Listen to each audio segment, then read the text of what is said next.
Elections हो गए, हुकूमतें बन गई और फाइनली टैक्सेस का सिलसिला एक मरतबा फिर से शुरू हो चुका है जनाब।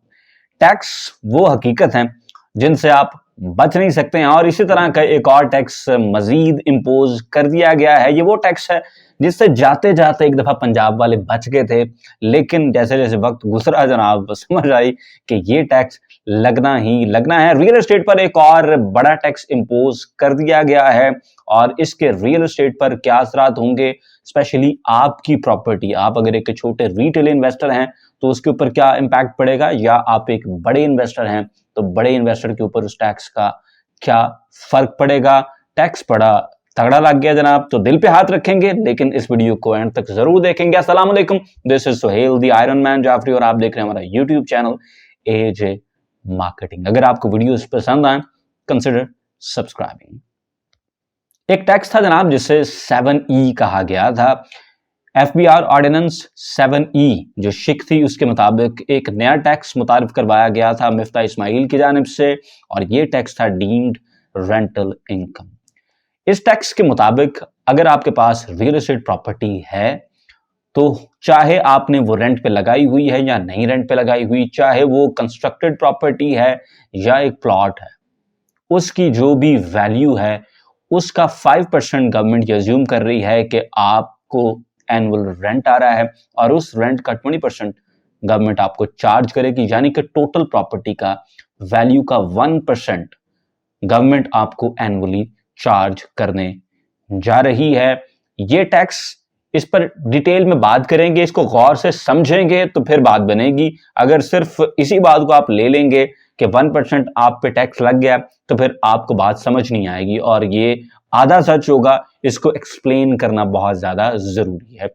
उससे पहले थोड़ा सा आपको कुछ अदालती कार्रवाई इस टैक्स के हवाले से जरूर बताता जाऊं कि ये टैक्स जब मिफ्ता इस्माइल के दौर के अंदर लगा था तो इसको पंजाब में चैलेंज किया गया था ज्यूरिसडिक्शन की बेस के ऊपर। देखें, 18वीं तरमीम के बाद सूबे खुद मुख्तार हैं और सूबे अपना रेवेन्यू खुद जनरेट करते हैं, अपना रेवेन्यू खुद कलेक्ट भी करते हैं, जिसकी वजह से इस ग्राउंड के ऊपर लाहौर हाई कोर्ट में एक केस हुआ और उस केस को सिंगल बेंच ने सुना और सिंगल बेंच ने सुनने के बाद फैसला ये किया कि ज्यूरिसडिक्शंस एफबीआर की नहीं पहुंचती हैं कि वो पंजाब की प्रॉपर्टीज से इस तरह से डायरेक्टली कोई टैक्स कलेक्ट करें।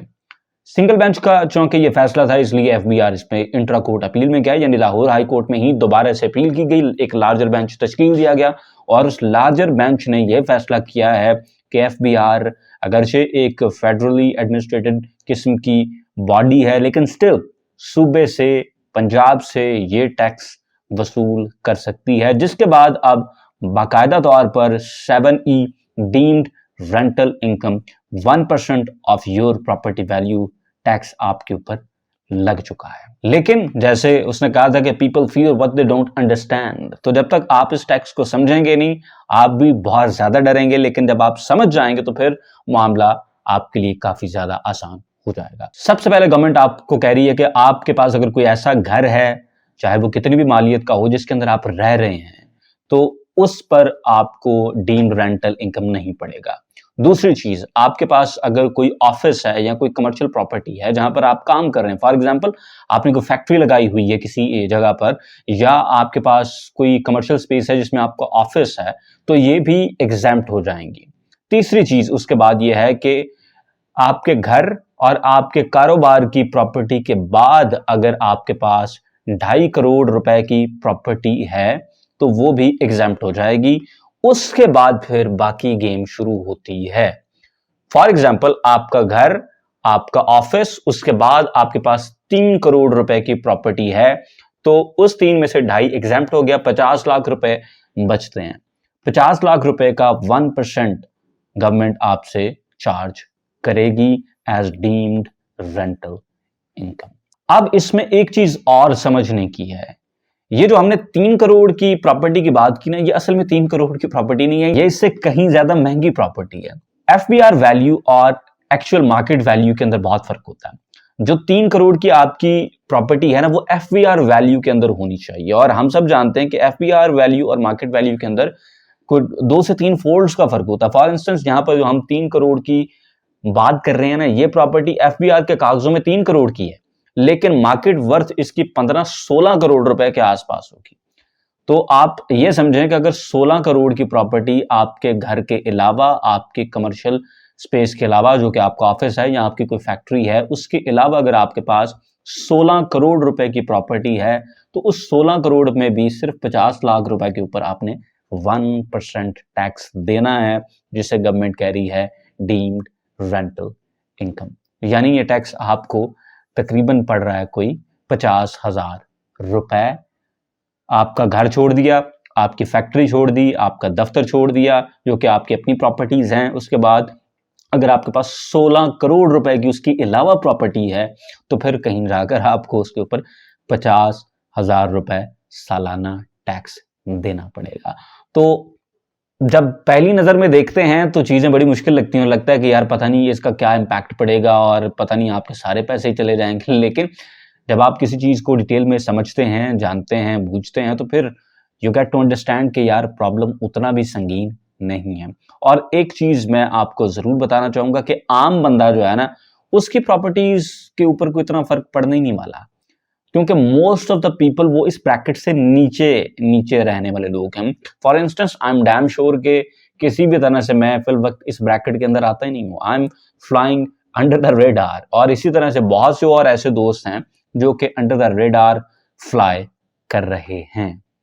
तो बहुत से लोगों को तो इस तरह के मसाइल ही नहीं हैं। तो आम बंदे पर, गरीब बंदे पर इसका किसी किस्म का कोई इम्पैक्ट नहीं है। ये टैक्स अमीरों के लिए है, तो अड्डे मेरे यहाँ से ये टैक्स नहीं हैगा। ये वो बंदा है जिसके पास डिक्लेयर्ड और अनडिक्लेयर्ड कम से कम कोई समझ लें कि 30-40 करोड़ रुपए की प्रॉपर्टी है, उस बंदे के लिए ये टैक्स शुरू होता है। बाकी अवाम जो है ना, वो आपको पता ही है कि हम फाइलों में खेलने वाले लोग हैं। 2 प्लॉट होते चुक ले, 4 प्लॉट होते ले ले, 5 प्लॉट किसी एक सोसाइटी में अगर हम बुक करवा लें तो सानू नींदर नहीं आती राती कि इन्हों का करना की है, किसने कहाँ से देनी है।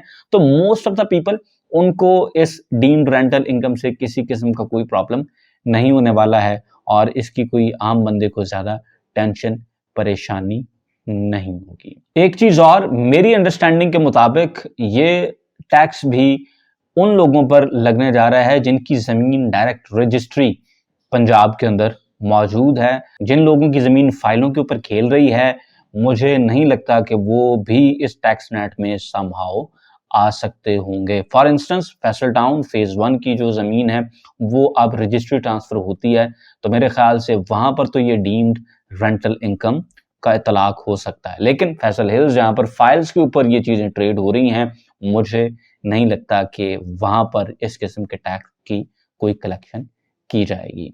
एक चीज मैं और आपको जरूर समझाना चाहूंगा कि ये जो 7E टैक्स है ना, ये मोस्ट ऑफ द टाइम उन बिग फिशेस के लिए डिजाइन किया गया है जिनके पास प्रॉपर्टीज जरूर होती हैं, लेकिन वो अपनी उन प्रॉपर्टीज को घर नहीं शो करते बल्कि प्लॉट शो करते हैं और अपना पैसा इसी तरह से डंप किए रखते हैं। तो गवर्नमेंट ने एक अच्छा स्टेप लिया है कि वो लोग जिनके पास पैसा बहुत ज्यादा है लेकिन वो पैसा आइडल पड़ा हुआ है, वो इकोनॉमी के अंदर किसी किस्म का कोई पॉजिटिव रोल प्ले नहीं कर रहा है, तो yes we should be taxing them. इसके अलावा वो लोग जिनके पास ये प्लॉट्स इसी तरह से पड़े हुए हैं, तो अगर वो अपने प्लॉट्स के ऊपर इतनी मालियत के 30 करोड़ रुपए के अगर आपके पास प्लॉट्स पड़े हुए हैं, और वो लोग जिनके पास इतनी बड़ी मालियत के प्लॉट्स पड़े हुए हैं, वो अगर इनके ऊपर ऐसे ही आइडली टैक्स नहीं देना चाहते हैं, तो फिर आप उसके ऊपर कंस्ट्रक्शन करें, और कंस्ट्रक्शन करेंगे तो उससे इकोनॉमी का पहिया भी घूमेगा, और जो भी रेंटल इनकम फिर आपको जनरेट होगी उसमें से आपने पैसे देने होंगे, बजाय कि आपने अपनी जेब में से पैसे देने हैं। तो पैसा सिर्फ इसलिए नहीं होता कि इसको मिट्टी के नीचे दबा दें, पैसा इसलिए होता है कि ये मार्केट के अंदर सर्कुलेट करे, घूमे फिरे। तो बहुत से लोग ऐसे हैं जो 7E से डर जाएंगे। डरना आपने बिल्कुल नहीं है। जब आप चीजों को अंडरस्टैंड करते हैं फिर आप उनसे डरते नहीं हैं, और most of the people they are flying way below the radar, के वो किसी तरह से इस रडार के अंदर आते ही नहीं है। गरीब बंदा डर सब न बहुत जानता है, हालांकि गरीब बंदे को इस तरह के टैक्सेस का कोई इशू नहीं होता। हालांकि मैं बड़ी देर से दुआएं करता हूं कि अल्लाह करे मेरा टैक्स ही हर साल करोड़ां जाए। ठीक है, बिकॉज फिर आप अरबों में कमा रहे होते हैं। आज की वीडियो से सिर्फ इतना ही, इंशाल्लाह आपको मिलेंगे अगली वीडियो में। अल्लाह हाफिज।